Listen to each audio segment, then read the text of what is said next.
Mesdames, Messieurs, bonjour, bonsoir. Nous sommes avec vous pour notre rubrique Lire la Bible entre les lignes. Aujourd'hui, nous passons du temps avec Lot, le neveu d'Abraham, avec qui il faisait route vers le lieu que l'Éternel leur avait indiqué. Nous avons intitulé notre causerie Lot, son choix, quelle issue. Le chapitre 13 de la Genèse rapporte qu'il y eut guerre entre les bergers des troupeaux d'Abraham et ceux de Lot, parce que la région ne suffisait pas pour qu'ils habitent ensemble, car leurs biens étaient très considérables.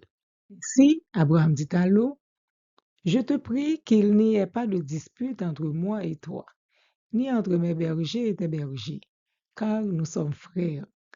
Tout le pays n'est-il pas devant toi? Sépare-toi donc de moi. Si tu vas à gauche, j'irai à droite. Si tu vas à droite, j'irai à gauche. Lot choisit pour lui toute la plaine du Jourdain et il partit vers l'Orient. C'est ainsi qu'ils se séparèrent pour éviter tout malentendu. Lot a choisi la partie fertile, attirante, bien arrosée, facile, civilisée. Mais les gens de Sodome étaient méchants et de grands pécheurs contre l'Éternel. Quelle est l'issue de ce choix? Premièrement, Lot a connu la guerre. N'eût été Abraham, il n'aurait pas retrouvé sa liberté. Deuxièmement, l'indifférence des habitants de la ville. Ils dirent, retire-toi. Ils ajoutèrent encore, celui-ci est venu comme étranger, il veut faire le juge.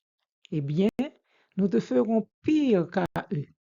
Et pressant Lot avec violence, ils s'avancèrent pour briser la porte. Troisièmement, la perte d'une partie de sa famille. Lot sortit et parla à ses gendres qui avaient pris ses filles. Levez-vous, dit-il, sortez de ce lieu, car l'Éternel va détruire la ville. Mais aux yeux de ses gendres, il parut plaisanter. Quatrièmement, il a perdu tous ses biens. Cinquièmement, il a dû laisser la ville et tous ses biens. Dès l'aube du jour, les anges insistèrent auprès de Lot en disant, lève-toi, prends ta femme et tes deux filles qui se trouvent ici, de peur que tu ne périsses dans la ruine de la ville. Sixièmement, ils ont commis le péché de l'inceste. Ce qui a été, c'est ce qui sera, et ce qui s'est fait, c'est ce qui se fera.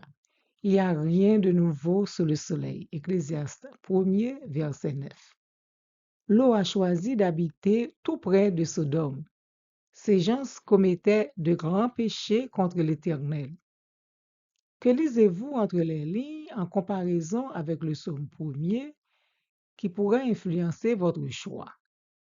Heureux l'homme qui ne marche pas selon le conseil des méchants, qui ne s'arrête pas sur la voie des pécheurs et qui ne s'assied pas en compagnie des moqueurs, mais qui trouve son plaisir dans la loi de l'Éternel et qui la médite jour et nuit.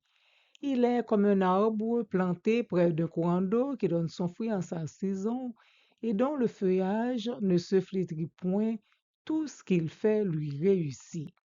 Il n'en est pas ainsi des méchants, ils sont comme la paille que le vent dissipe.